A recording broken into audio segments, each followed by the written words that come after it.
This is Craig Miller, Director of Star Wars Fan Relations, and you are inside the 12 months of Star Wars, only on Studio 2009.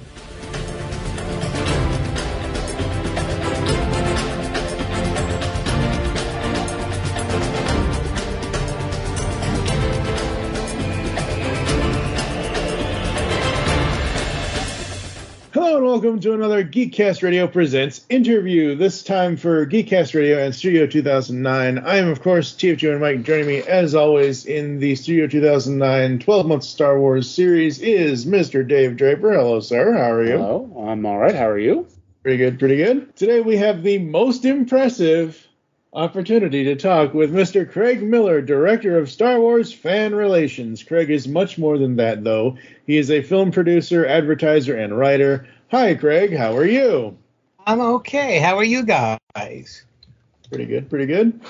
Hanging in there? Yep. And we've got a lot of questions for Mr. Miller because we have read both of his books, Star Wars Memories and More Movie Memories, and wow, I haven't read that much of, like, I read books, but I don't read that was like close to 1,000 pages. It's been a long time since I've read 1,000 pages, but it was awesome. Both of them were amazing, and we have a bunch of questions for you, and Dave's going to kick it off. Okay. Yeah, well, first of all, because a lot of our readers might not have read those books yet, we're going to ask you about your background a little and how that got you into Lucasfilm and what the effect of being at Lucasfilm kind of had to set the trajectory of the rest of your, career. I'll take that as being the question. Mm-hmm. Yeah, well, I was, this was 1976. I was just graduating from college, and I had been all of my life a big comic book, science fiction, movie geek, fan, nerd. And through local science fiction fandom, I'd met Charlie Lippincott, who was, as you guys probably know, running Star Wars Corporation, which was the marketing, licensing, promotion side of Star Wars and Lucasfilm. And Charlie knew that there wasn't any good traditional way to market Star Wars. Science fiction, today, every other movie is science fiction or superheroes. Back in the 70s, people thought science fiction was stupid. It was for little kids. It wasn't anything serious people went to see. The actors in Star Wars were not famous. Mark, Carey, Harrison had, were at the very beginnings of their careers. They hadn't been stars of anything. And, even Peter Cushing and Alec Guinness were thought of by Americans, if they were thought of at all, as being character actors in a lot of British detective and horror movies. So they weren't thought of as big stars. And the way you marketed in the 70s was you got interviews in magazines and you got your stars booked on talk shows like The Tonight Show. And no one was going to book Mark, Carey, or Harrison. So Charlie came up with the idea of marketing the film directly to the target audience, which is science fiction fans. He knew about fandom, but he was not part of fandom. And so we had met, and as part of his explorations into fandom, and I ended up consulting with him that summer, 1976, on how to market Star Wars to fans. And we stayed in contact with my consulting through the next year. And after Star Wars came out and was a big hit, I was hired to come to Lucasfilm full time as part of the publicity team under the title of Director of Fan Relations. Very cool, very cool. So just out of curiosity, because neither of us have been to a movie studio to watch a film at all in our lifetimes, but was there a difference in getting to watch the film at the studio it was made? Like that first time you're first seeing the film, just seeing it at the studio. Was there a difference for you versus going to a movie theater and seeing a movie like that? Like, did it have more? Was there more, quote unquote, privilege to it because it was a special thing? Well, yeah, I mean, sure. Especially remember, I wasn't a jaded career film, person, a filmmaker, whatever you want to call it. Mm-hmm. I had been to movie studios a couple of times, but not in any official capacity. So just the whole experience of going to the studio, which was 20th Century Fox, and going into a screening room, and this was a screening room filled with people, and seeing Star Wars. I first saw it, I don't know exactly, 2-3 weeks before it opened. Even then, it wasn't quite completely finished, but but it was as close to finished as, there was nothing noticeably unfinished. And so it added excitement to the event, but I don't know that Star Wars would have needed anything extra to sell me, like so many people, but especially as someone who had a lifelong love of science fiction.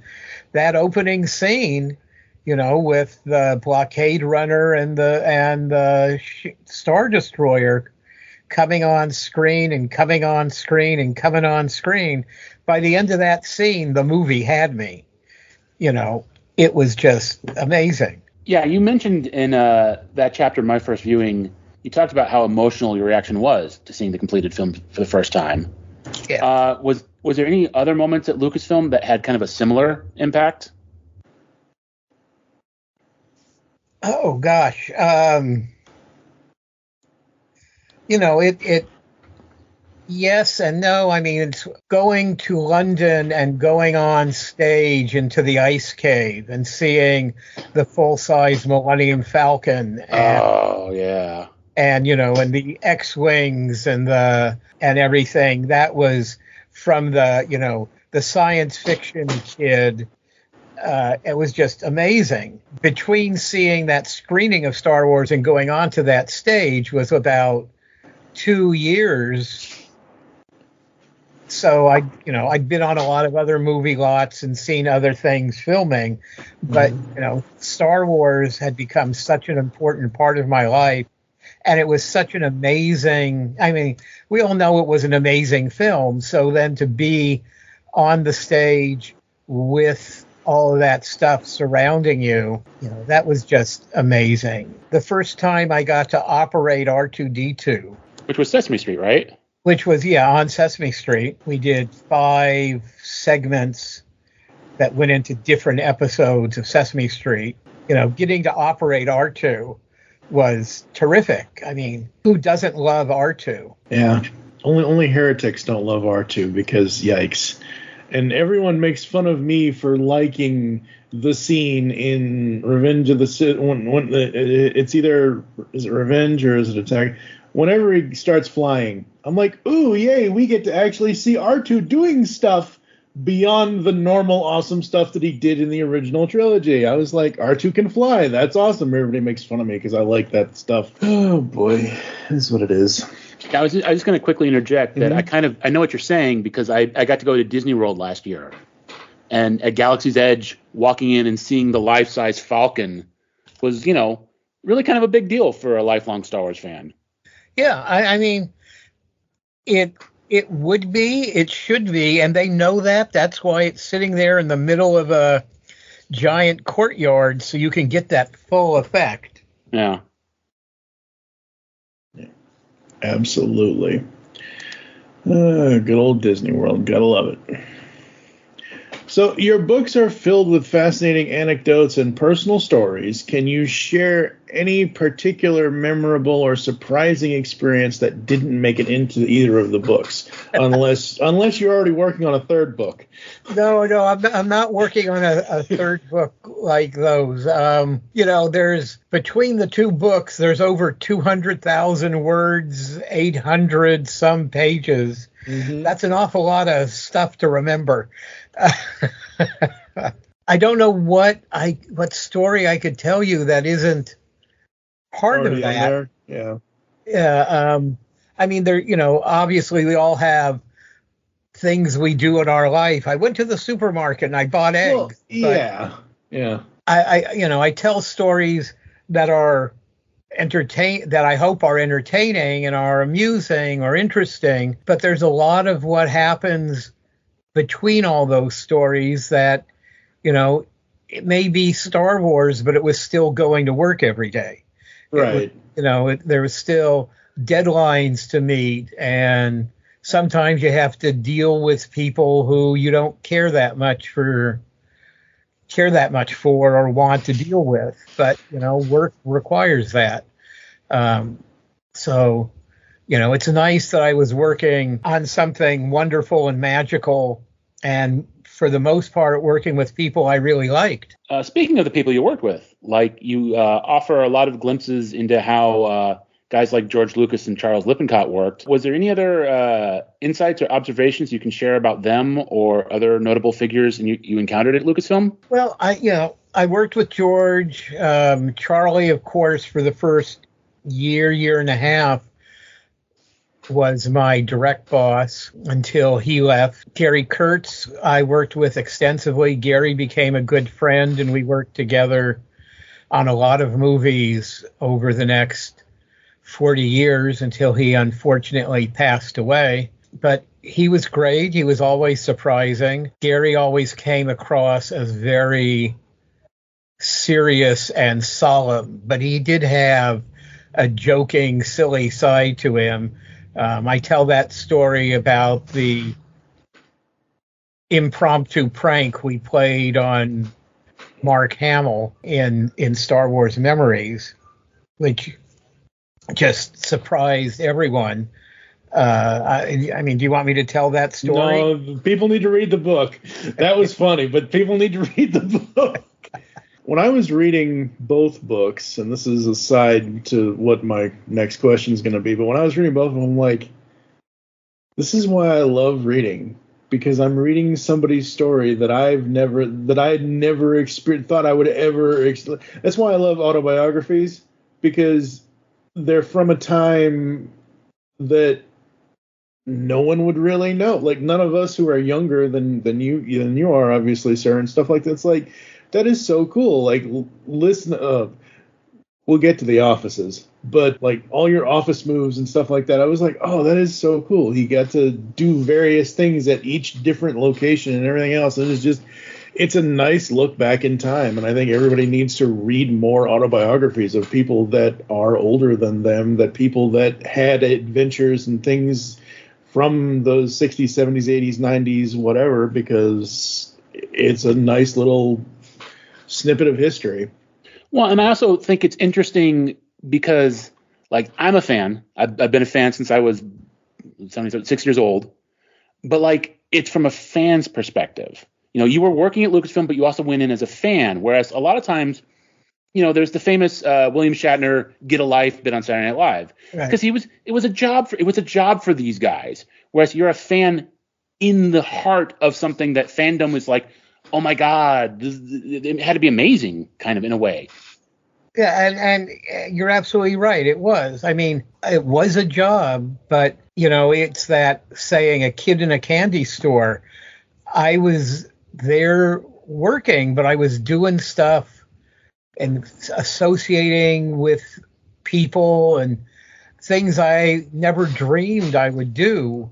I grew up in Los Angeles, but my family wasn't in the entertainment industry. I never thought I'd be in the entertainment industry. I didn't know I wasn't an actor. I didn't want to be a director. I didn't have any thought about, I'll end up in the movie business. That was never part of my imagining. So it was, amazing. It was dealing with people who I never thought I'd deal with, doing things, flying to different countries and being on movie sets and locations and going to premieres and all that kind of stuff. It's nice to have a job where you get to do cool, fun things. it wasn't only cool, fun things, but it's nice when you can sometimes do cool, fun things. Yeah, absolutely. You provide a detailed account of the challenges in securing studio approval for Star Wars, including the role of market research. In your opinion, how has the film industry's approach to market research and audience feedback evolved since when you were doing it? Okay, well, I never did the market research, but Fox had a market research department, and I'm sure studios still do, and they make sense. But as I mentioned in the book, one of my degrees is in social psychology. Social psychology is in part things like market research and testing and studying opinion, polling, all that kind of stuff. The people at Fox did that mostly valid research, but they asked the wrong people the wrong questions. It's the way they tested movies, not the part where they show it to them and say, what did you think of it, but the sort of advanced testing they do. What they did on Star Wars was primarily two things.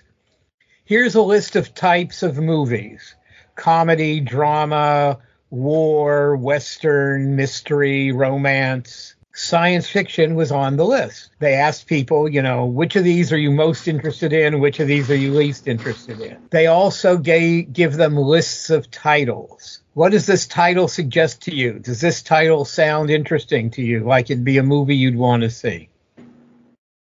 Mm-hmm. Those are valid questions to ask, but they are limited in scope. Plus, what they did is they went out to Hollywood Boulevard, which in LA, even back in the 70s, was a sort of mid-level street with many movie theaters, but not huge amounts of traffic. Mm-hmm. And they asked them these questions in the middle of the afternoon. Well, these were not people who were likely to go see a science fiction movie. So when they asked them those questions, science fiction was one of the bottom 2 or 3 types of movies people wanted to see, and no one understood what Star Wars as a title meant. Science fiction wasn't a thing. We were still in Vietnam. You hear Star Wars, people were going, I don't know what that is. Is it about Vietnam? Is it about movie stars in Vietnam? They didn't know what was going on. So it's not really bad. Market research is bad. It's just it wasn't handled well. You can do good market research, but it has to be done carefully and thoughtfully. The advice Fox got was, don't make a science fiction movie, and if you do make this movie, change the title. No one will go see a movie called Star Wars. Well, and the whole industry kind of was changing at that time too, wasn't it? Because Jaws, was the first summer blockbuster. And Jaws was the first film that said, hey, these teenagers, they got a lot of money. They want something to do during the summer. And Star Wars, sort of came along and cemented that. But it was, the industry was changing and who was going to see movies was changing. Yeah, they hadn't caught up yet. Yeah, to a great extent, that's true. Jaws was absolutely the first big blockbuster. Summer was thought of as a time that kids went to movies, adults didn't go to movies, adults went on vacation, wasn't a good time to release movies. So Jaws, then Star Wars, and then really from Star Wars, a lot of places said, okay, the movie industry will take one instance and say, this is a trend, and go that direction. Yep. And, it's like, Star Wars opened in the end of May, which was before the previously held thought of as to when summer started. Now summer is starting in the beginning of May with movie releases. And yeah, absolutely, it's also not thought of necessarily as just kids, but people want to see something exciting, something, adventurous, something that'll take them out of their normal day-to-day.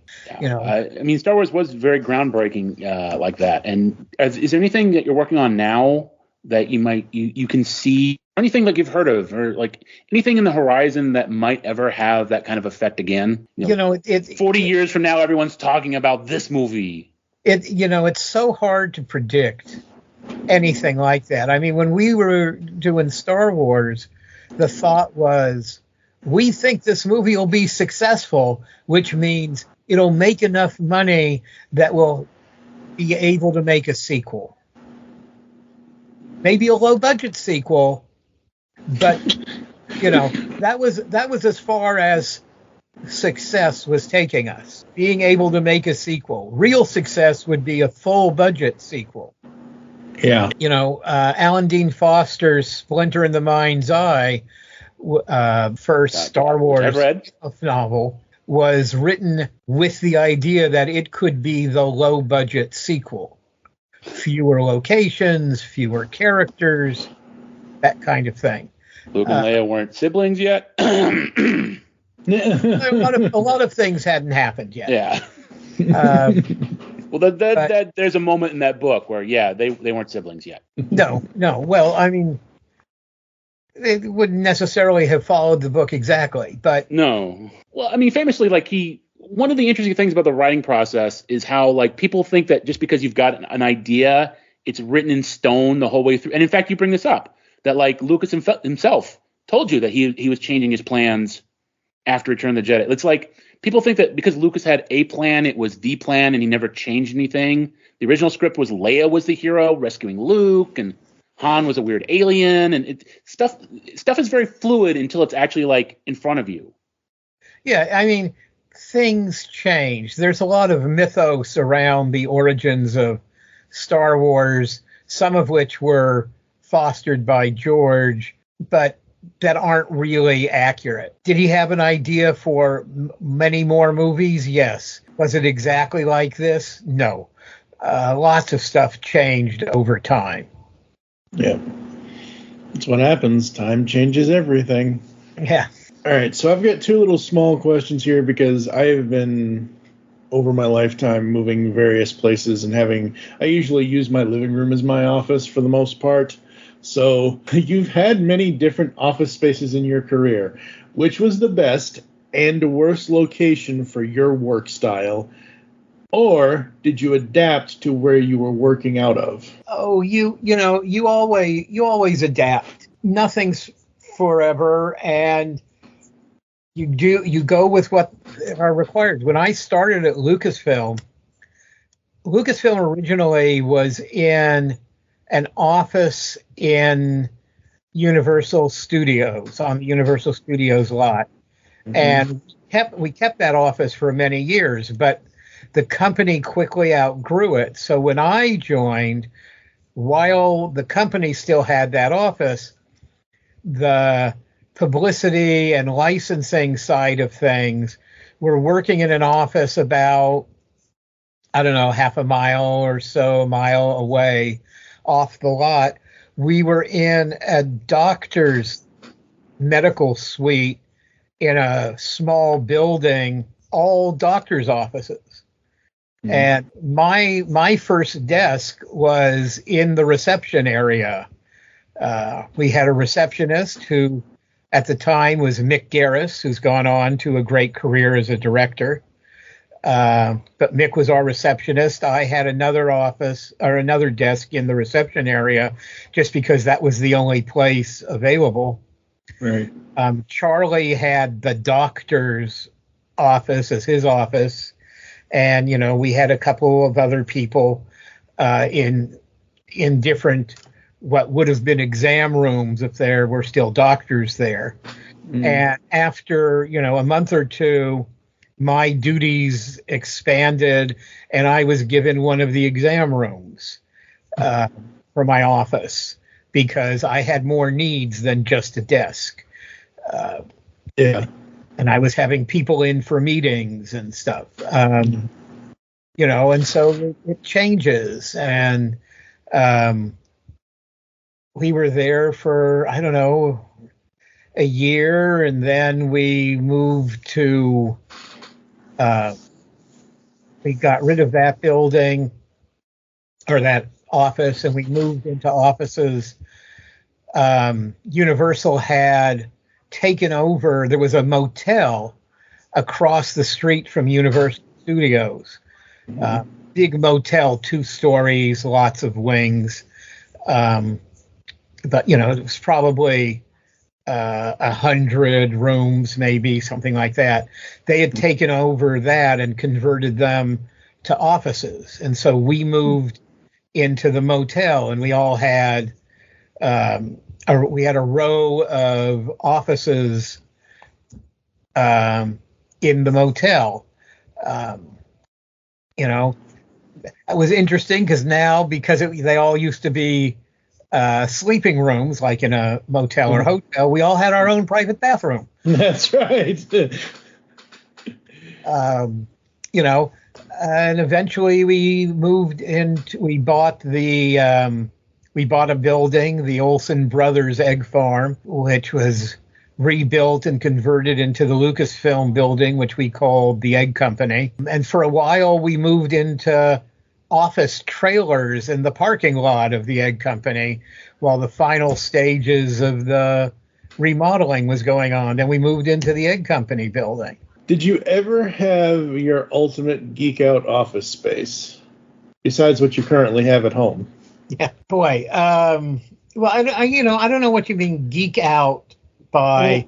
All my offices are surrounded by, are filled with stuff I love. Artwork and posters. I tell a story in the book when we were in the Egg Company. They had a decorator who was going from office to office decorating it for people. And I got tired because we had a lot of offices, and I finally just hung stuff up in my office because I didn't want empty walls. Yep. Until they got around to my office, and then when we changed it. When they did get to my office, they looked around and said, "This is great. Just keep this stuff." But one of the things I had was I'm a huge fan of George's first picture, THX 1138. And there was a special poster done for it, heavy foil, full-size movie poster, but done on a heavy foil. And it's just a headshot of one of the chrome robots from the movie, and it says THX 1138, and that's all it says on it. And I had managed, I won't go into the whole story, it's in the book, but I managed to get literally the last 10 existing of those posters from the printer because I wanted one of those printed posters. And so I tracked down where they got printed, and they said, if you take all of them, we'll give you one. and so I did. And so I had one framed, and I put it up in my office. And George came into my office one day and just stared at that poster. And he said, "Where did you get that poster? I don't have one of those." And I said, it's my favorite poster. I love it. I love the movie. But I have a duplicate if you want one. And I got out one of my duplicates, and I sent it up to George up in Marin. And it's out, and it's been hanging up in the Lucasfilm offices ever since. It's moved around a couple of times. It was in the library. It's been hanging in the archives. But, so having my posters and artwork around and photographs has always been something I've done wherever I've had offices. Yeah. Absolutely. Yeah, that's my favorite story from the book about the poster. So, as the director of fan relations, you had a pretty, firsthand perspective of the early fan community. How did you navigate those challenges and rewards of managing a non-existent to a rabidly passionate fan base? Well, I guess it helped that I was already connected to fandom, part of fandom, and to some extent known in fandom because I was involved with putting on conventions and stuff. A lot of people knew of me or knew me. So I wasn't this I was going to say some weird guy. I was a weird guy, but I was. that weird guy. I was one of our weird guys. That's right. But I wasn't someone in an office in a suit somewhere. I was part of fandom, and so I could deal with people knowing where they're coming from, knowing how they're feeling, because I was part of that. I was one of them. And I always approach things with explanations if necessary. There isn't an explanation necessary for, hey, we're starting the official Star Wars fan club. But there's an explanation necessary when people want to produce their own merchandise and sell it. And we have to tell them, no, you can't do that. Yeah. And it's, I'll tell you a story this was the 1978 World Science Fiction Convention. Mm-hmm. We were there. I was there representing Lucasfilm and Star Wars. We didn't have anything new to show, not in the summer of 78, but we set up in the exhibit hall with a small rear screen projection setup showing a lot of production art and foreign movie posters and stuff. And I had a prototype of Kenner's radio control R2-D2, which is, about, 10 inches high or something. Mm-hmm. And was just about as functional as our real R2 was at that time. He could go forward. He could go forward and back. He could turn left and right, and you could spin his head around. And that was all the real R2 could do. But anyway, I was there in the exhibit hall showing that. Unbeknownst to me, the FBI showed up at that Worldcon. The FBI has a big office the Worldcon was in Phoenix that year, and the FBI has a big office in Phoenix. Or used to, I don't know if it still does, because a lot of East Coast mobsters would retire to Arizona. Yep. So they wanted to keep an eye on them. And so, the FBI has a copyright squad that deals with copyright and trademark violation and stuff like that. They're not going through magazines and saying, oh, you've got your copyright wrong. But they're like seizing counterfeit merchandise. Yeah. Fake Prada bags and that sort of thing. Mm-hmm. And they showed up for reasons I don't know at the convention. And they had identified themselves to the convention committee. And the convention committee brought the head of the squad over to meet me because I was there from Lucasfilm. Right. And one of the things they were going to do was go through the exhibit hall looking at dealers selling bootleg merchandise. Oh, wow. Dang. Not something we had requested and not the sort of thing we did. Yeah, no. But so we talked and I said, look, yeah, there are definitely people here who are in the bootleg merchandise business. And there are some people here who are just fans doing one little thing. And we want to, treat them accordingly. I can't, obviously I can't give orders to the FBI. Obviously. But I told them how we would like them to proceed. Yeah. So for example, there was one young woman who had a dealer's table. And among the things she was selling is she had done some Star Wars artwork and printed it up on notepads. And they told her, take these off your table, don't sell them while we're here, and just sell out of them. Just don't keep printing more. Right. Other people who were clearly here are 36 different buttons and 8x10 photos and, yada, yada, yada, spread out on 3 dealer's room tables. They were in the business of bootlegging. Yes. From them, they actually seized all their merchandise and gave them some kind of written notice about violations and yada, and all that kind of stuff. Yep. The young woman I spoke to afterwards, she came up to me because, I was obviously there from Lucasfilm, being in the Lucasfilm booth. Mm-hmm. And I said to her, and she said to me, I don't have any money. You can't sue me and get money. I said, we don't want to do anything, but we're not looking for money from you.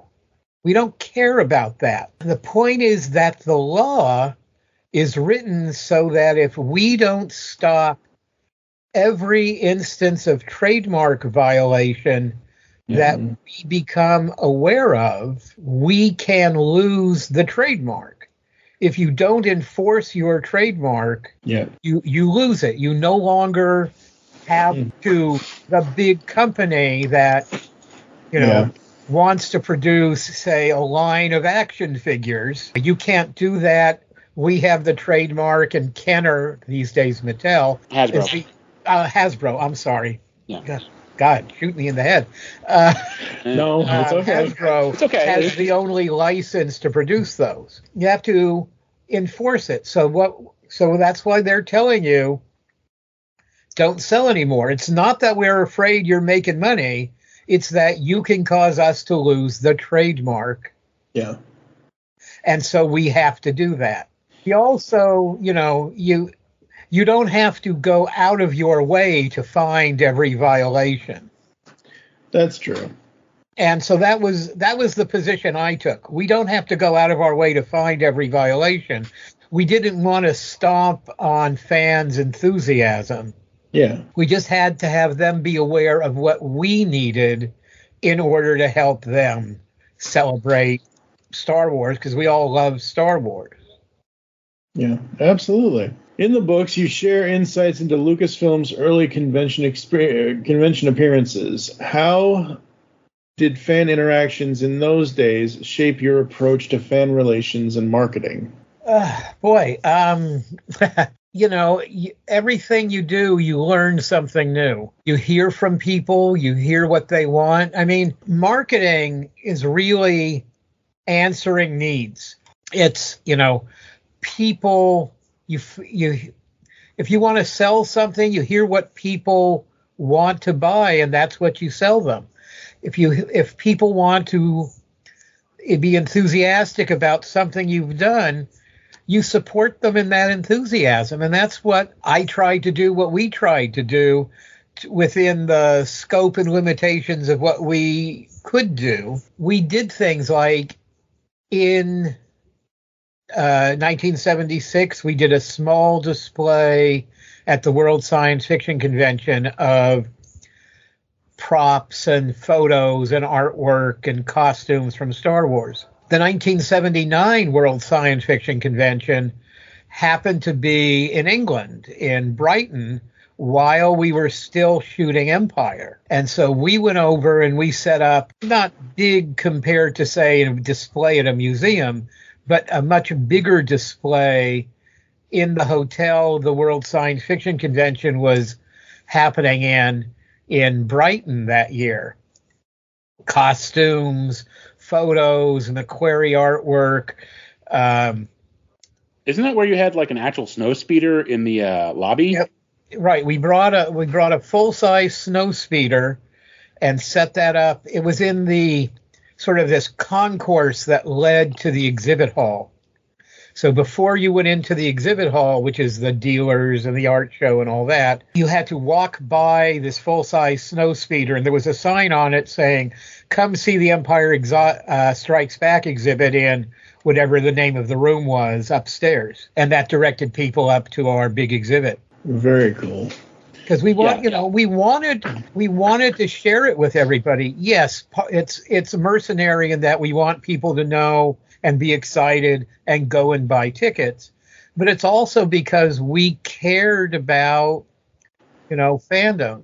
One of the reasons we ran the fan club in-house, the official Star Wars fan club, is I went and met with people who were in the business of running fan clubs for mostly like rock groups and, things like that. some movie star, TV stars, about, celebrity and other types of fan clubs. And I just didn't like the way they operated. They were much more mercenary. When you joined, you got a really poor quality membership kit. You would get a badly printed, like an offset printed photo, not a real photo. That kind of thing, that kind of quality level. And mostly what they were doing was harvesting addresses to send ads to buy merchandise. Yep. Not what we were looking for at all. We wanted something that would keep people's excitement up. The fan club wasn't a direct money-making operation. We lost money on the fan club. Yes, it was to keep people excited about Star Wars between movies, but it was to keep people excited about Star Wars. And we operated as, what would I want if I were joining the Star Wars fan club?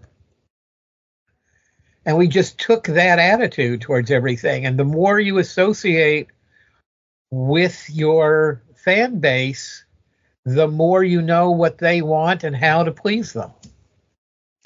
One of the stories that I like that you tell in the book is how, like, if Mark got mail, it went to Mark, and if Carrie got mail, it went to Carrie. But if Darth Vader got mail, and there's a great story, I think, in the second book about how, like, you were at a convention somewhat recently, and people found out that you were the guy signing Darth Vader's autograph, and suddenly everybody wanted your autograph, like the guy who signed Darth Vader. Yeah, well, I was appearing, and much to my surprise, people want my autograph because I think of, you get movie stars autographs and baseball player autographs, not behind the scenes people autographs. But people ask me for autographs frequently, but they were asking me to sign both my name and Darth Vader. That's awesome. So, I was, as I said, I was 6 when Star Wars came out, and generally I do these podcasts and a lot of stuff with people who are younger than me, like Mike. Sorry, they always can't kind of help roll their that. eyes because I'm a big Star Wars fan. I've been since I was a child, and I always talk about how everything changed. Everything was different after Star Wars, and they always like, yeah, old man, Star Wars changed everything. But I think it did have an undeniable and lasting impact on popular culture. So, in your view, what were the key factors that contributed to the franchise's appeal, its staying power, and its ability to connect with, like, generations of fans? Well, Star Wars is amazing. There's really been nothing like it before. If you look at movies before Star Wars, in the decade or so before Star Wars, they were serious, slice of culture, day in the life, deep philosophical, meaningful things. The negative reviews Star Wars got, and it did get a bunch of them, it was just fluff. It wasn't serious. It didn't add to the human condition, that kind of stuff. But what it showed was that people, as much as people are concerned with the human condition, they also want excitement and they want to have fun. And just the success of Star Wars suddenly meant maybe we should be making other types of movies that are more freewheeling, more 30s, 40s kind of movies. More fun. Yeah. And, there was fandom beforehand. There was even fandom for individual things, not so much a movie, but Star Trek had a huge ongoing fandom long after. Well, it had gone into what's it called? In the 70s, it was, what do you call that when you redistribute the old things? I can't remember the name. Syndication. It had gone into syndication in the 70s and had and that's when it really blew up. Well, there was a big Star Trek fandom throughout the 60s and into the 70s, and then the show in syndication helped expand that. Yeah. And it grew. And so Star Trek had that ongoing fandom. It became much more universal with Star Wars, having a big fandom and that joint kind of experience, because science fiction was really still kind of weird in the 60s. You know, people who like science fiction were strange. Star Wars went from, oh, it's science fiction, I'm not interested, to I'm not interested in science fiction, but I like Star Wars. You know, it slowly expanded as more and more things fell into that. Oh, yeah, but I like this. It became science fiction was cool. They still treated a lot of us as nerds. But yeah, I was going to say it wasn't really that cool, but I think it was acceptable. It eventually became the mainstream. Right, exactly. The fans weren't cool. The thing was cool. Yes.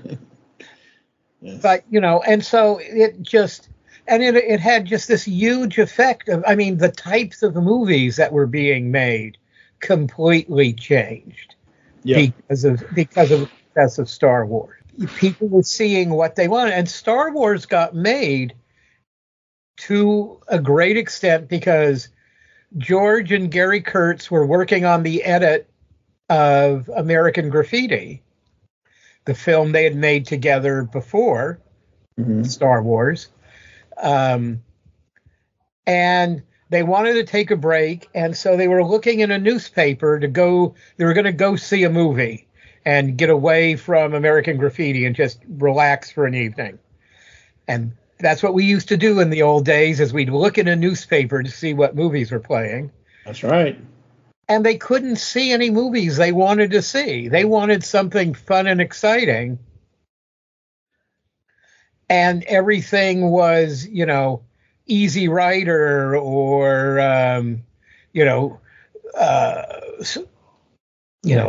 Deer Hunter or Godfather. Well, even not as, you know, stuff that was more psychological and, you know, that kind of thing. And they said, you know, okay, when we finish American Graffiti, we got to make the kind of movie we want to go see. Yeah. And that ended up being Star Wars. They just didn't realize how many people wanted to go see that kind of movie. Nope. So getting into some more movie memories and the writing life. More Movie Memories is the sequel to your previous book. How did the process of revisiting your memories differ this time around with the sequel compared to Star Wars Memories? Well, it was a couple of different things. One is I'd already written a book. It had come out and people liked it, which is always very nice. You never know if that's going to happen or not. Right.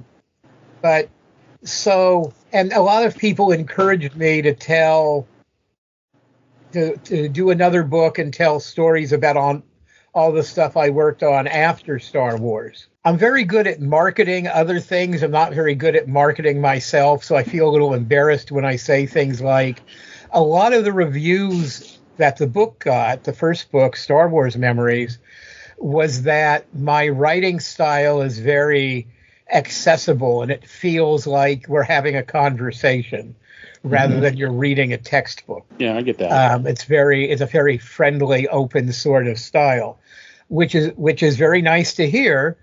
And it gave me, okay, so I will keep doing that with this other stuff. And so at first it was going to be mainly about the other movies I worked on throughout the 80s after I left Lucasfilm. But during COVID, which happened almost immediately after we first released Star Wars Memories, one of the things I did is I went through all my old file cabinets to see what I didn't need to keep anymore. Because, you know, stuff goes into a file cabinet and it never comes out again. Right.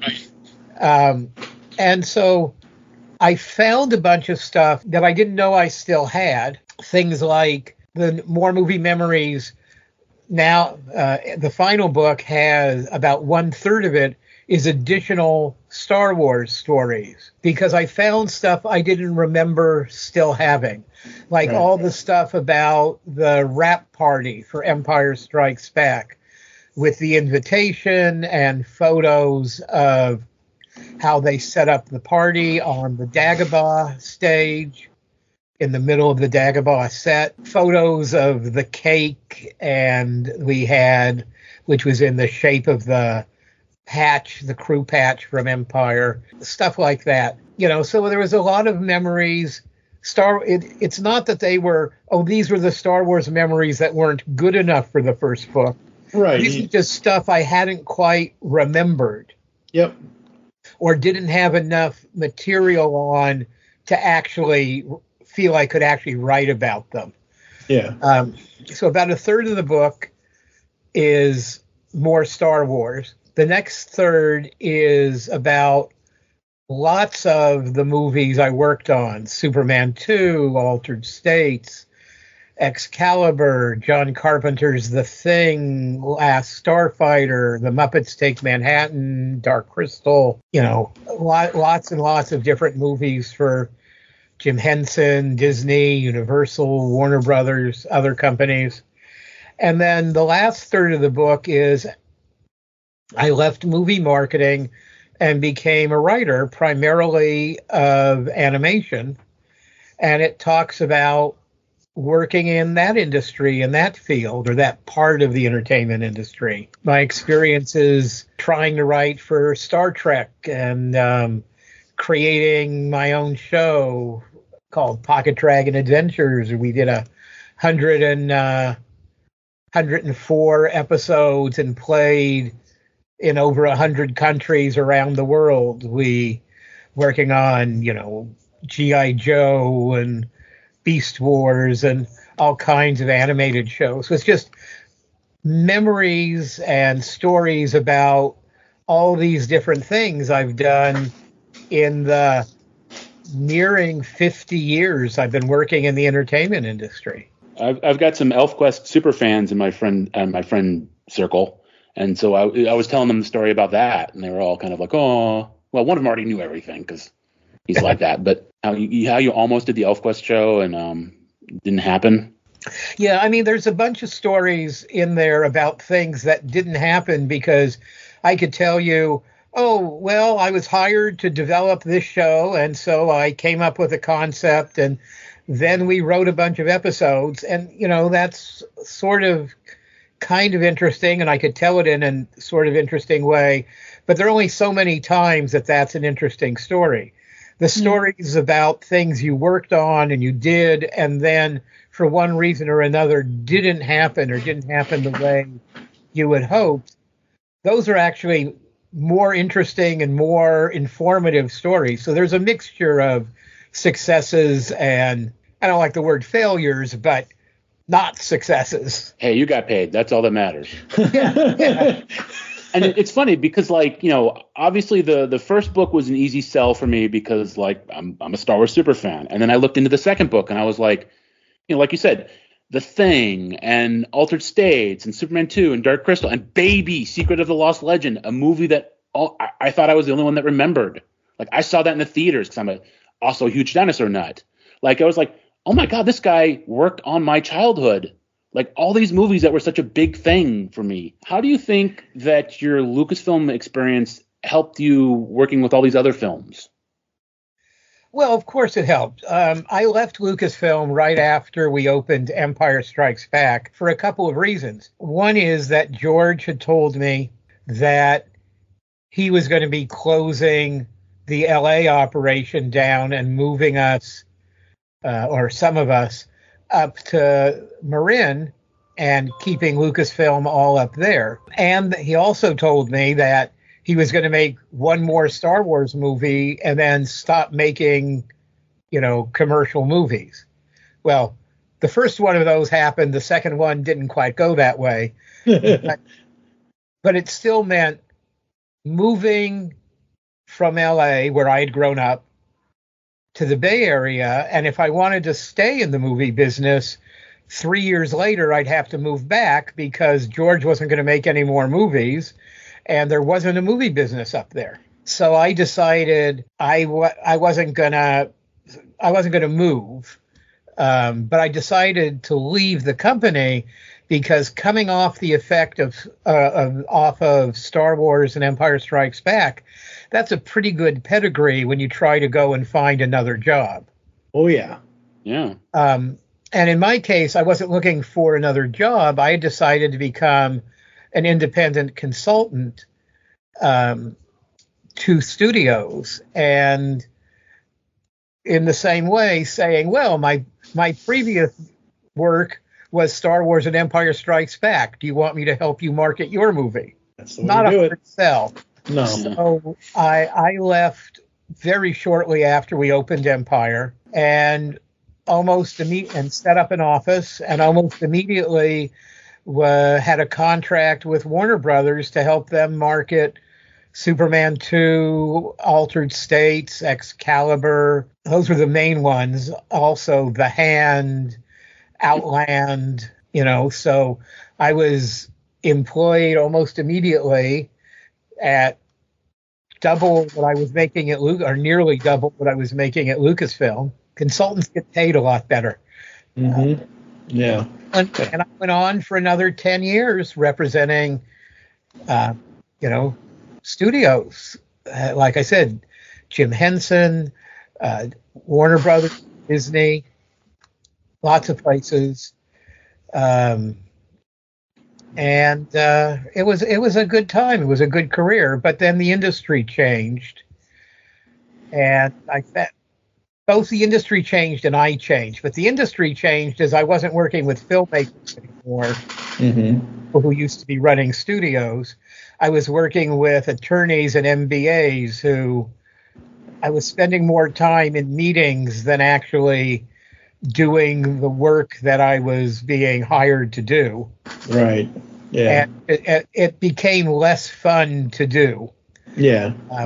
And work jobs aren't necessarily fun, but if you have the option of it being fun, take the job that's fun. Absolutely. And I also found I wanted to do something more directly creative, and writing seemed to be a good way to go for me based on my interests and skills. And animation was the first door that opened, and so I ended up doing mostly animation for the next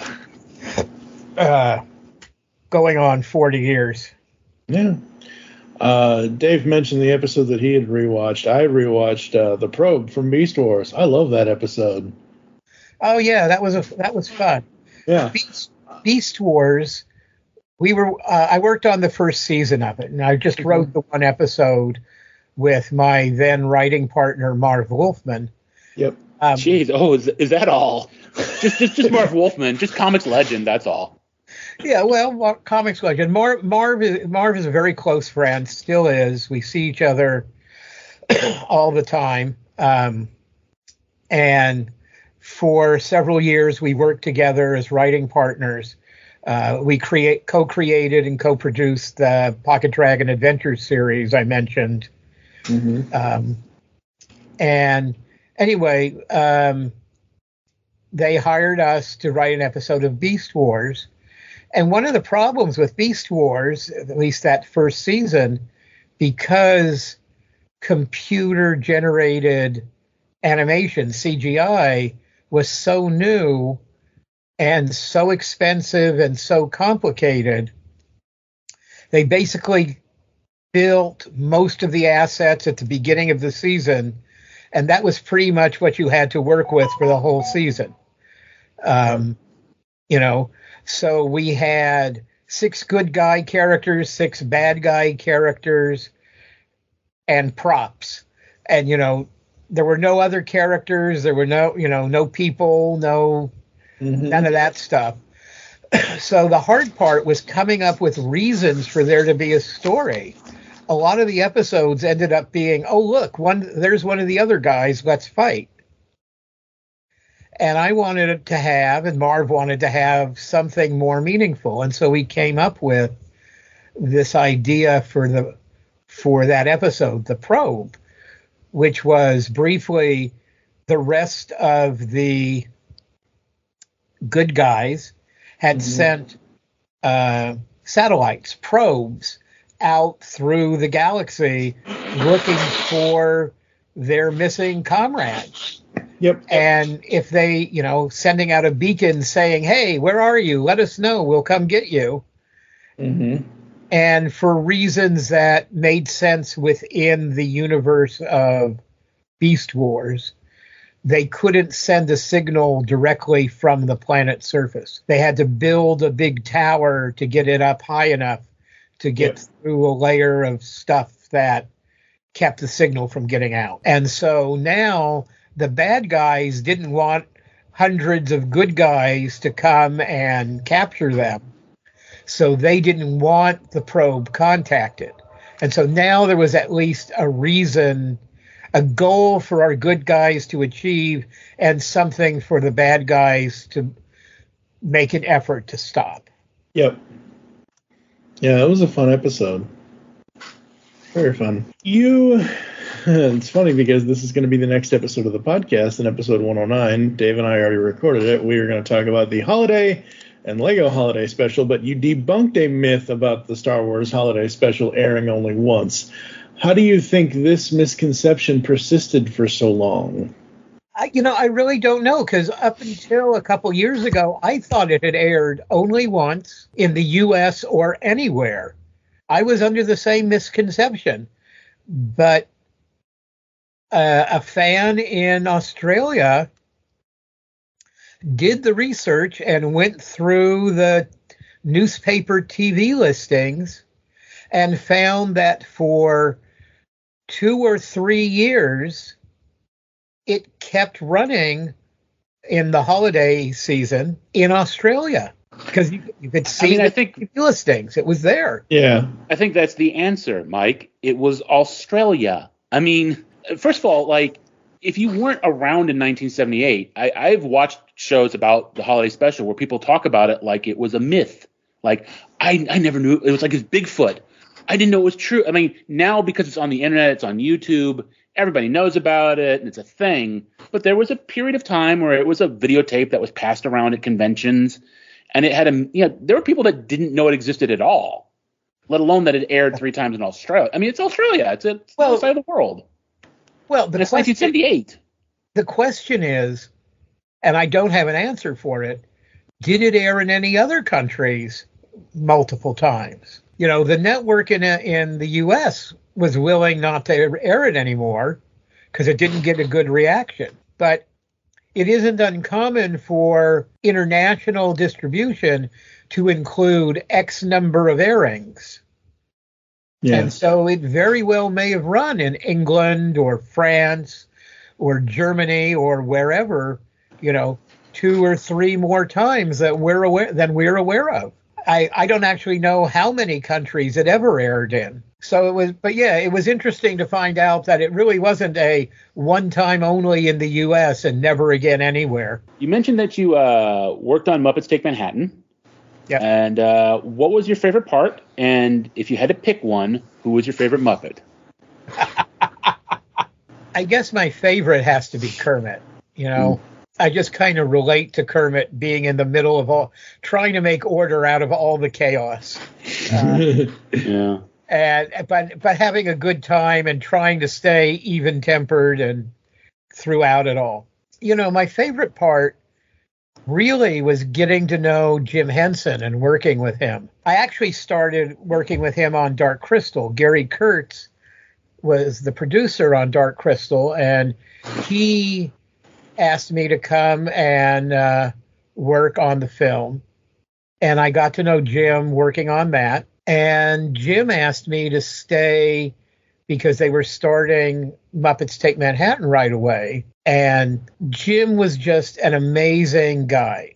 He was everything you want Jim Henson to have been. He was by far the nicest guy I have ever worked with, immensely talented, very open, very friendly, and he was just terrific. Yeah, every time I see, because I do doom scrolling on YouTube Shorts and Instagram Reels and things like that now on social media when I don't want to do anything or when I want to turn my brain off and just not think about the real world. So when I doom scroll through some of these social media platforms and I run across clips of Jim on the old, like, David Letterman or Johnny Carson or something, and it's so fun seeing him talk about the whole thing, but then immediately if Johnny or Dave or whoever says, hey, can you bring Rolf out or can you do this?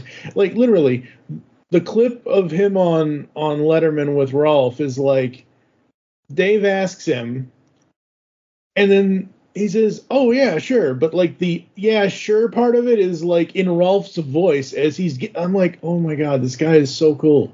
So fun. In 1983, the World Science Fiction Convention that year was in Baltimore, Maryland. And there's a touring museum exhibit, The Art of the Muppets. And we set up in the lobby of the Baltimore Convention Center, where the convention was taking place, a partial version of that Art of the Muppets exhibit. And in the glass cases were, Kermit and Piggy, and because of what we were doing, there were Dark Crystal characters like Skeksis and Agra, stuff like that. And so we had this big exhibit set up.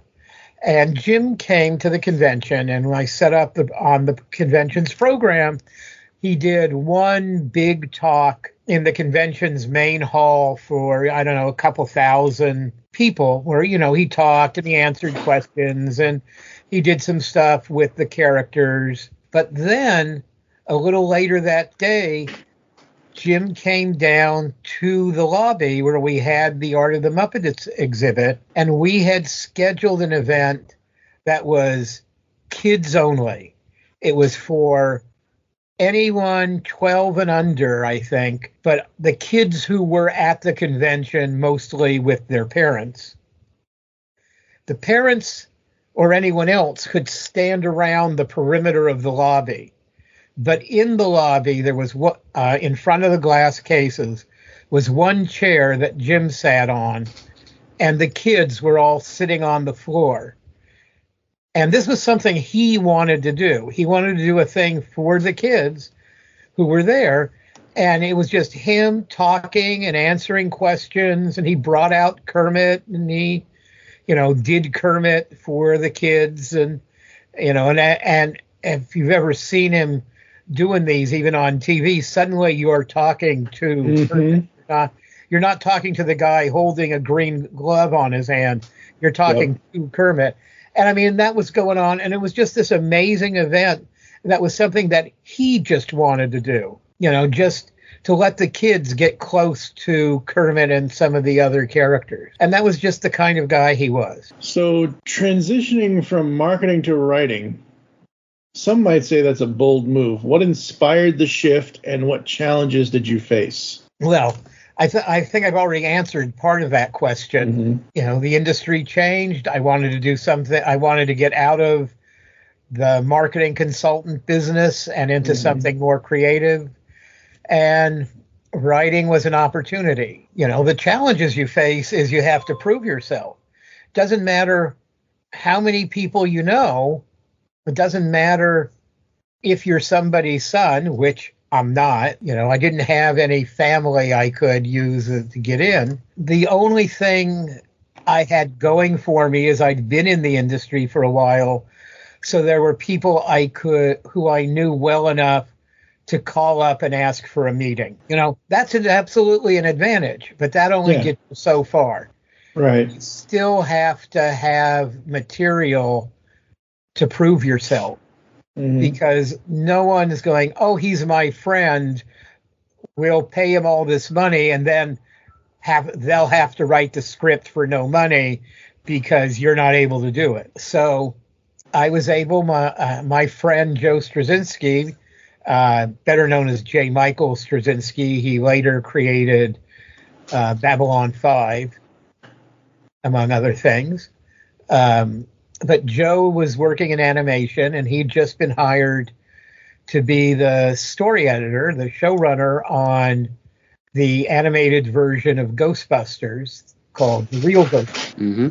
And back then, we had the original syndication market, where they would order animated shows. They'd order 65 episodes, which would play 5 days a week for 13 weeks, and then they'd cycle through them again.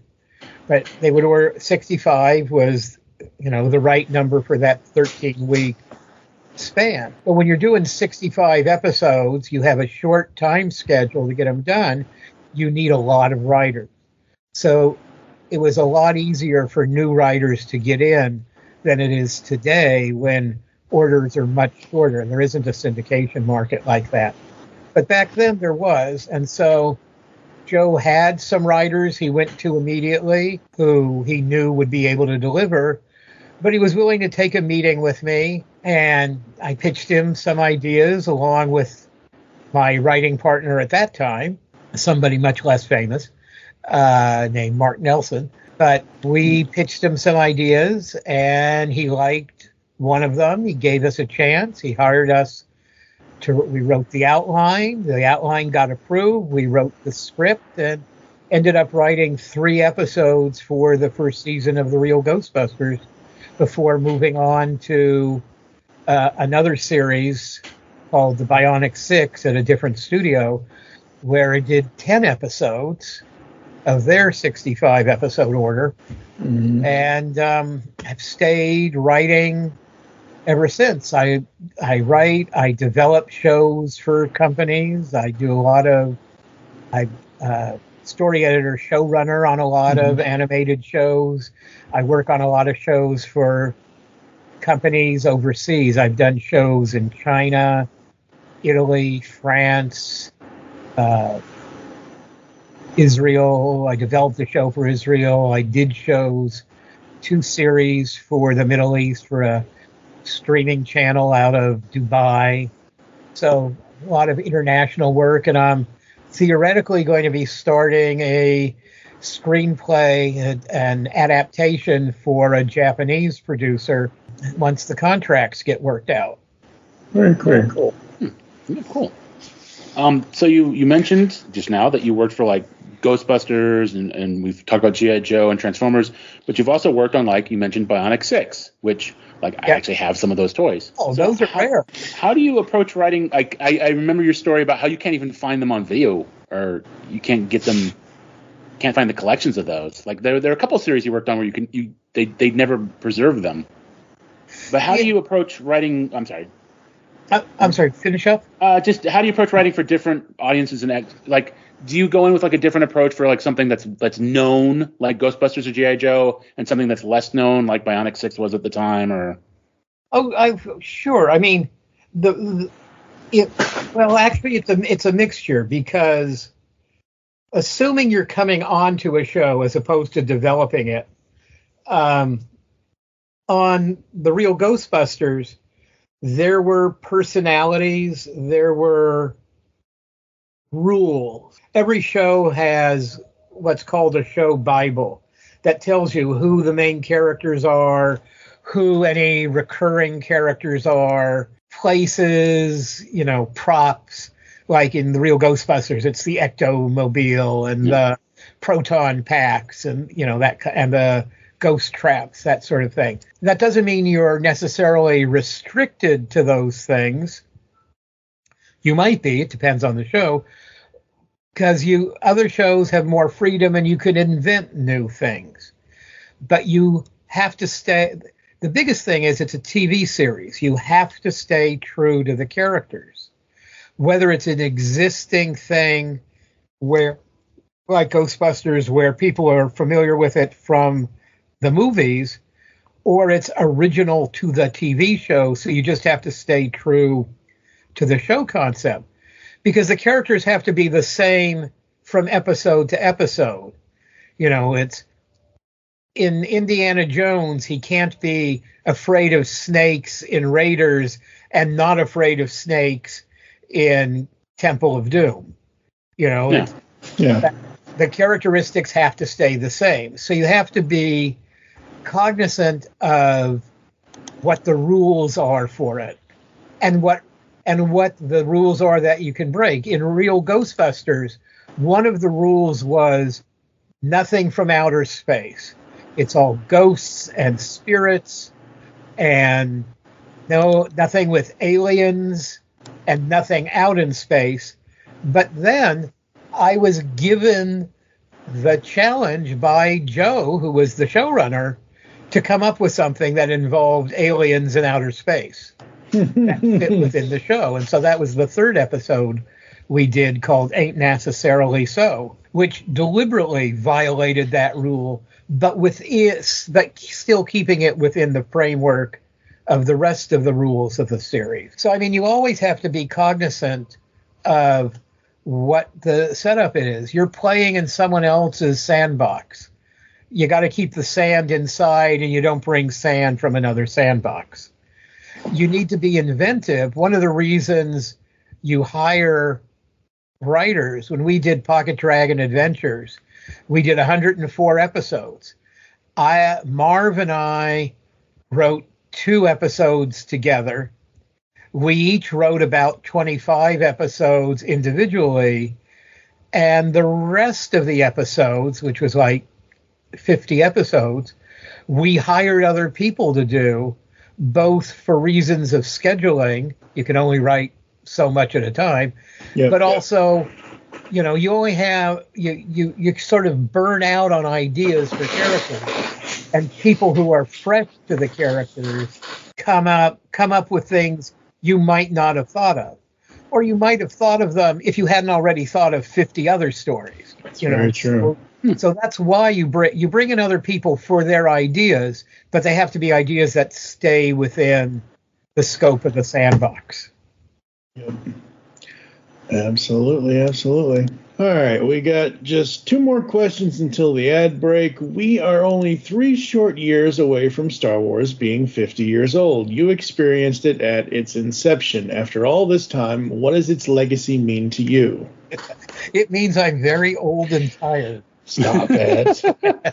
Stop. I hear that. God, it's what does its legacy mean to me?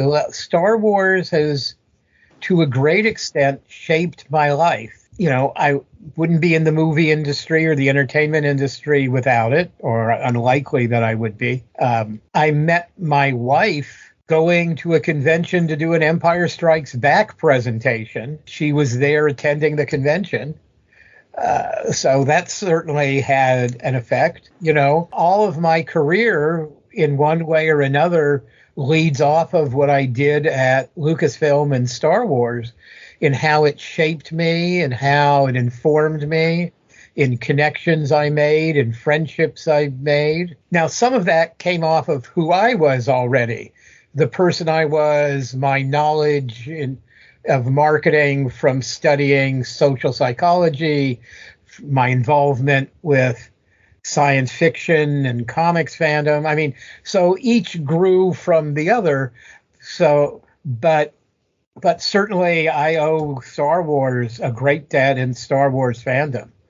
And I've always been grateful, and I've always been involved. I still have friends at Lucasfilm. I mean, there's nobody at Lucasfilm now who was at Lucasfilm when I was there, but there are people at Lucasfilm I have met since my time. Yeah. So, but I mean, so I'm still in contact, and I still often get invited to things by them. They occasionally ask me for things. They win the Empire Strikes Back 800 numbers when I found the old tapes for that and posted them on Facebook, and they went viral to the point of Entertainment Weekly doing a story on them in like 2019, after however many years that is. Yeah. I guess that's 40 years. Lucasfilm Archives contacted me and asked me for copies of the tapes because they didn't have any. Right. And I've been asked by publishing if they could quote from my book in books they were doing. So that's very pleasing and it's nice to be appreciated. Absolutely. Did you want to ask him about what is it that you have, Dave? You went out and got it about, is it the book or the pamphlet or what? Wait, what? I'm not sure what you're going. I was going to bring up the fact that when we were talking about the holiday special, a movie had just come out, and I got a copy of it earlier this year, and I rewatched it, and I was like, hey, that's the guy we're talking to, A Disturbance in the Force. Yes, A Disturbance in the Force. It's a really good documentary about the making of the Star Wars holiday special, and it's fair too, because it puts it in a context that, like, I think a lot of people don't, because people just see it now and they don't. Again, I'm old enough to remember what the 1970s were like, and TV from the 1970s, and my mother was a huge Carol Burnett fan, and they approached it very fairly. They had seen it, they were aware of what it was like, but they didn't come to it with the attitude of, oh, what is this terrible, awful thing? Let's make fun of it. Yeah. They did a serious, straightforward documentary about how it came to be, what it was supposed to be, what it was like compared to other holiday specials of the period, and how it ended up being what it ended up being. And it's very fair. And they interviewed me for it, and I'm in it. There are a few clips of me in it. Yeah, there's more than a few. There's more. I think what Mike was asking, was mentioning, reminding me is, so part of my Star Wars journey going way, way back is when I was 6, we were on family vacation in Florida, and I was staying with my cousins, and they were all talking about this movie that they had gone to see, and it was amazing, and they're going to go see it again and again and again and again. And, spoiler alert, it was Star Wars, and they didn't take me. But they had a book.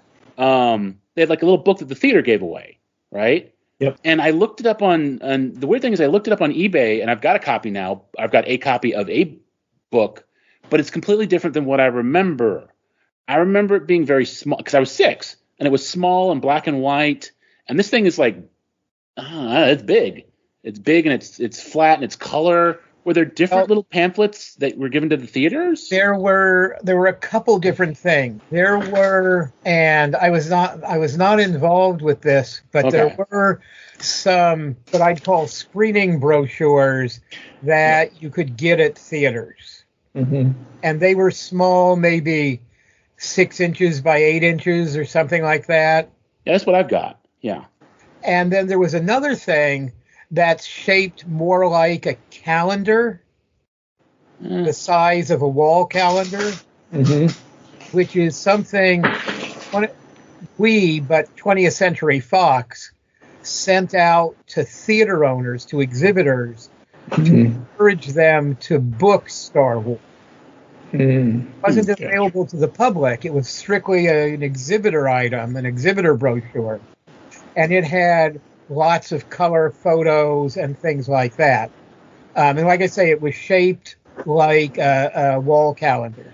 And we did a similar but shaped differently exhibitor kit for Empire Strikes Back that was in a black cardboard box with a black Darth Vader on it. One was, the box was shiny and the Darth Vader was matte, I think.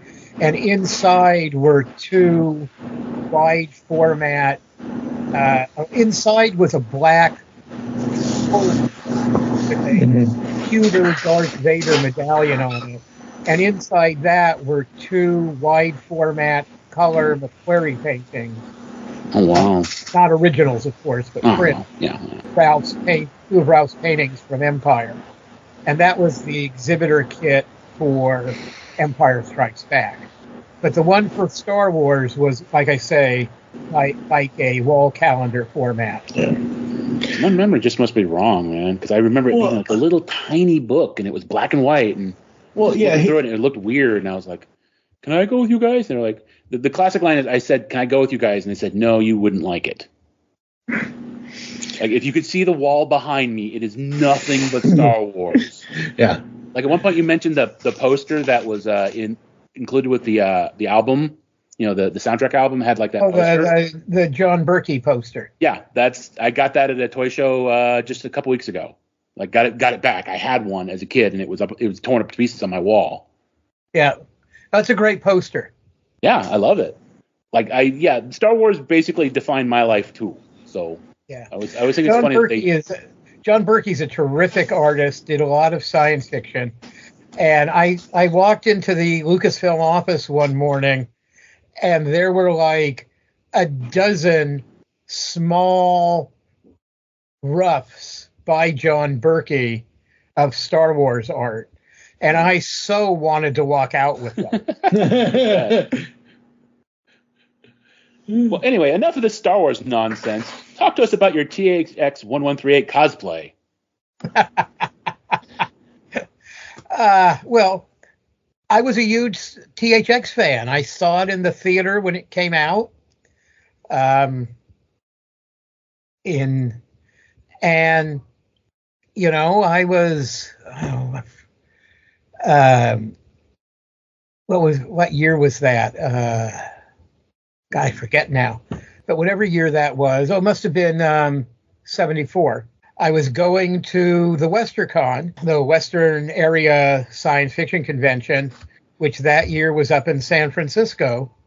And I talked a few of my friends into doing a THX group. So two of us did THX-like characters, you know, the bald.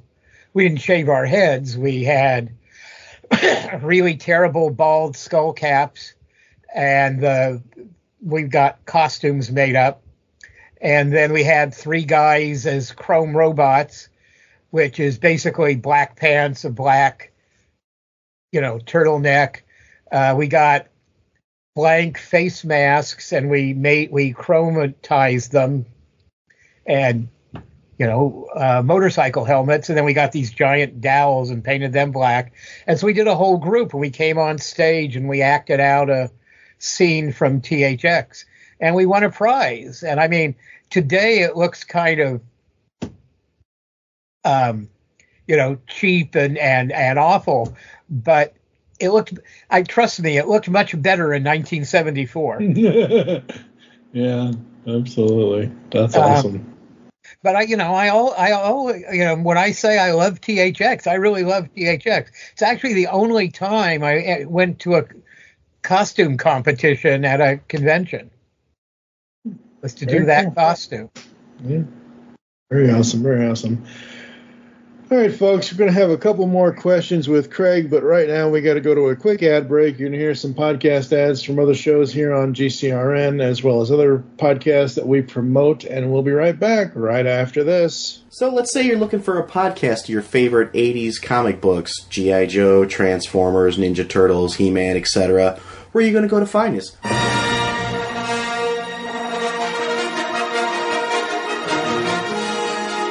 Welcome to Star Joe's Podcast. I'm your host, Ryan. And I'm Chuck. That's right, everybody. We're the Star Joes. We host a podcast called Star Joe's Podcast, where we talk about your favorite comic books, your favorite toys of all the 80s properties. Star Wars, G.I. Joe, Transformers, Mask, Thundercats, Voltron, you name it, we cover it. If it's in the 80s, we'll cover it at some point. Yes, so what you want to do to find us, you can go to iTunes, you can go to www.starjoes.com. And remember, the Force will be with you. Because knowing us is half the battle.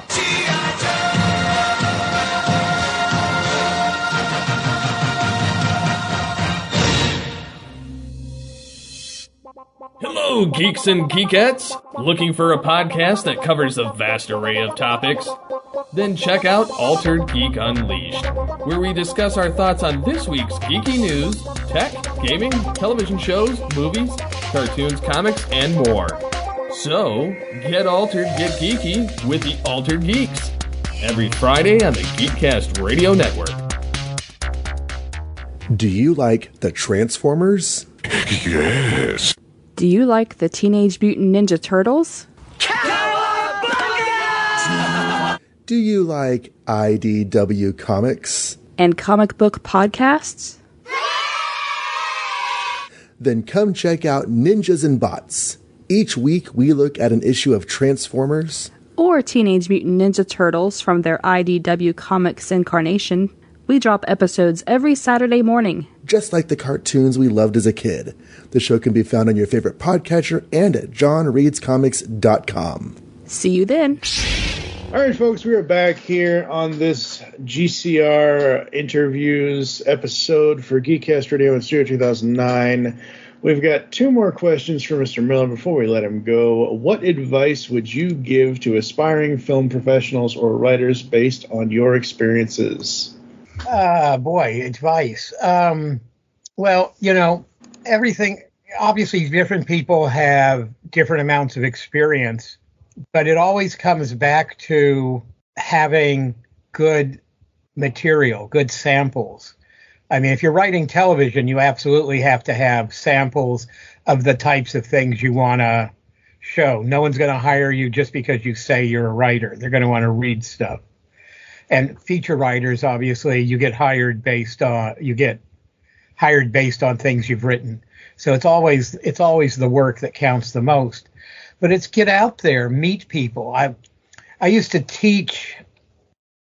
I was a part-time teacher at the Art Institute of California, teaching screenwriting and animation writing. And I always told people, meet people. Everyone in the industry you meet, they've got their job they got their first job because there was this guy or there was this woman who they met who was doing this, and they told them to show up over here.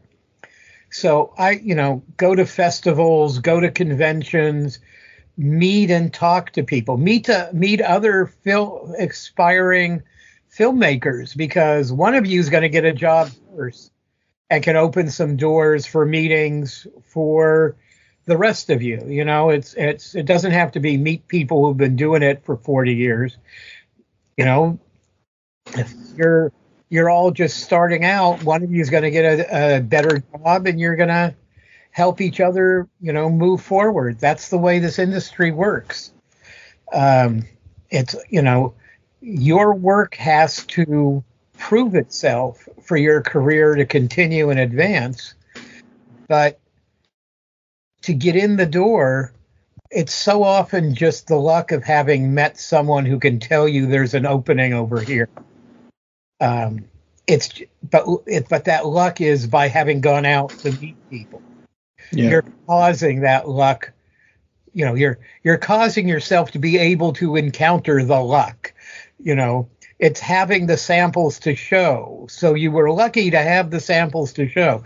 You build luck. It doesn't just happen. Not if you really want a career. You have to make it happen. You have to make it happen by doing the work. And part of the work is getting out there and meeting people. And it's hard when you're not in a film or television making center. Obviously New York and LA, it's a lot easier to get into the industry. Yeah. But there's stuff being done pretty much everywhere. So you just have to find it and connect with it, or, maybe start up a monthly gathering at a bar for aspiring writers or aspiring filmmakers. Be your own group meetings. Absolutely. Well, I think Mike gave me this question because he knows that I am very antisocial online. I gave you the question because I didn't want to be the only voice talking for the next 10 minutes. But where can the fans interact with you online? The easiest way to find me is on Facebook. I'm on Facebook as both Craig Miller and Star Wars Memories. I know a lot of younger, it's mostly us older guys who are still on Facebook, or older people. But hey, I'm older. I'm still on Facebook. I'm still on Twitter or X. I don't post much, but I can be reached there, I think. I have a Blue Sky account, which I'm also not on very often, but should be able to reach me through there. But Facebook's the easiest way to do it. Very cool. Very cool. All right, folks. Oh, and they, of course, can get copies of my books, Star Wars Memories and More Movie Memories, through Amazon, or it's actually also available online through Barnes & Noble and apparently Walmart. And they contact me directly. I'll sell autographed copies. Very cool, very cool. Yes, folks, go read the book, Star Wars Memories, More Movie Memories. They are both amazing reads. And anyone who's a Star Wars or movie fan definitely would want to be reading these. Any upcoming projects before I run through the closing that you are allowed to talk about, or are you kind of done doing current day stuff?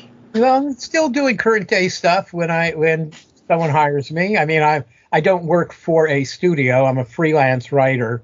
Right. So, like I say, I'm waiting to see if we're really going to start this Japanese project. It's based on a Japanese steampunk novel, which is really cool that they want me to adapt into an animated screenplay.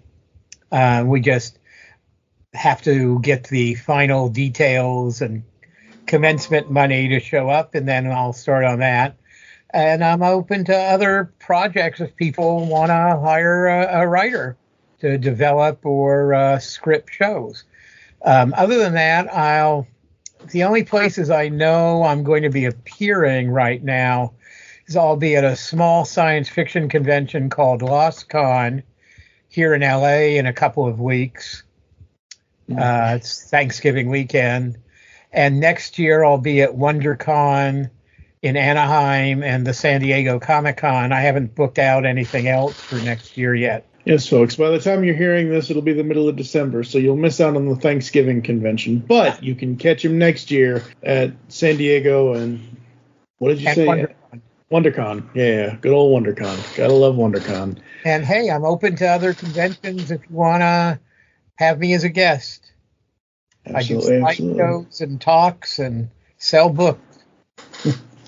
Very cool, very cool. All right, folks, coming up here in the dark side of December, and yes, that's what I've termed the entire 31 days of these podcasts that I'm doing. Dave and I will be back. We will be talking about Star Wars, the holiday special, and the Lego holiday special, the new Lego version that Disney put out. So that's the next episode. After that, Dave and I will be doing the music for Star Wars, the sequel trilogy, episodes 7, 8, and 9. And then, folks, we begin a 9-day mystery extravaganza because we're going to go through every single episode, all 9 episodes of season 1 of Columbo. So that's what's coming up here on the podcast. Dave, any final thoughts before I run the closing line? I just want to thank Mr. Miller for taking time out of his day to come and talk with us. And I really like the books. I actually, like when we first announced we were going to do this, I actually bought them because I don't like reading on a computer screen. And I've really enjoyed them. And I have a friend who's really looking forward to the second book because he's a huge Muppet guy. So. Well, great. Thank you so much. Speaking of that, the books, just out of curiosity, any plans to do audiobook versions of them? Well, I'd love to do an audiobook. When I wrote the first book, we started, people convinced me, even though I don't think I have a voice for radio, people convinced me I should do the audiobook because the book is written in my voice and it's me telling stories. Yeah. And we started recording it. And then my wife developed a disease that had her in the hospital for 3 months. Sorry. She's fine now. Okay. But I really wasn't able to. Delayed things, yeah, obviously. I wasn't able to record, and by which time, the book came out, COVID happened, and we just never recorded the audiobook. And, maybe we should still. Maybe there would be an interest in it. Guarantee you there would be. Because that was the first, when you first sent us the email, and I was like, oh, cool. Immediately went to Audible. Crap. They're not on Audible. So, yes, I mean, it might just be me, but I'm telling you, there would be interest. And, yes, when you are someone who is writing your story and telling your story, it's best if it comes from the author, whether you have a good voice for radio or not. And you do, actually. So, well, I won't debate with you whether or not I have a good voice. But yes, I would be doing the recording, and maybe we'll still do it. I have a friend who runs the Hollywood Sound Museum and has offered to provide the equipment needed. So maybe we'll still do it. Very cool. We would definitely be listening to those in the future, folks, if they're done. All right. As Dave said, I echo the same sentiments. I'd like to thank Mr. Miller for taking the time to join with us here in this latest Geekcast Radio Presents interview. I've already told you folks what's coming up next here inside Studio 2009. As far as Geekcast Radio, I don't know. Steve and I will be doing something over there. I have no clue. So for now, you'll hear us back in the studio soon.